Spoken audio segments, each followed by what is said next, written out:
Congresswoman Miller, you have 5 minutes.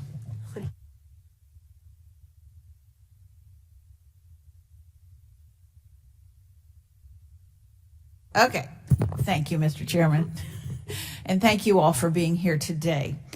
My home state of West Virginia ranks among the top states in the nation for the highest percentage of adult smokers, about 26% of our population. 38 million people in the United States smoke.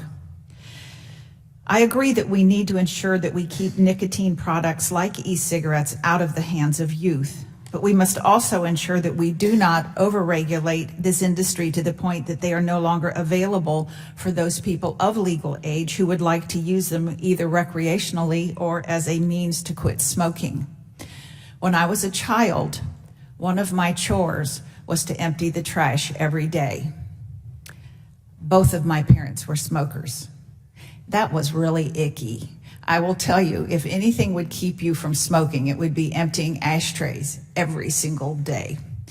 And I believe it was in 1963 when the Surgeon General came out and said that cigarette smoking caused cancer, and both my parents quit. My father just plain old quit cold turkey. My mother smoked 3/4 of a cigarette, then half of a cigarette, then 1/4 of a cigarette. She did it very slowly. But that ashtray thing is what really kept me from ever wanting to smoke and coming into a house that smelled like smoke. It was really nasty. Dr. Niortha, in your research, do you find that most youth who vape also utilize other nicotine or tobacco products as well? Yes, as I indicated in my testimony, close to 3/4 of kids, at least based on the most recent survey data that we have also been, tried or are using, other tobacco products. Is the use of e-cigarettes by youth correlated to them smoking cigarettes later in life?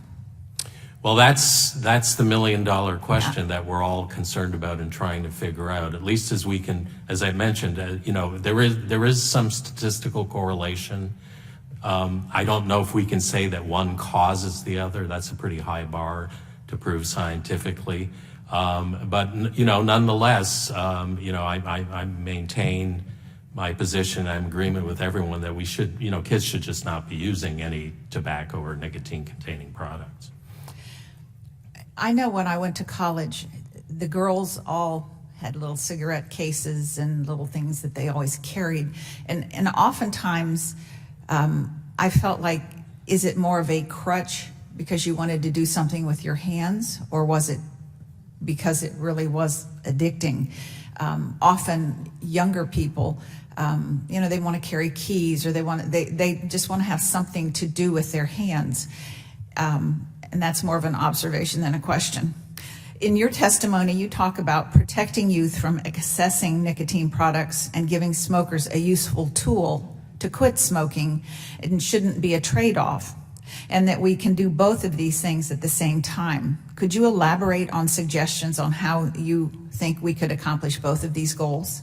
Well, I wish I had all the answers, but I'm hoping that the FDA, with the power of the Tobacco Control Act, can work hard, and I know they are working hard to figure out how to achieve both goals, which is to minimize, if not eliminate, youth use and maximize the ability of adult smokers to access, safe and effective products.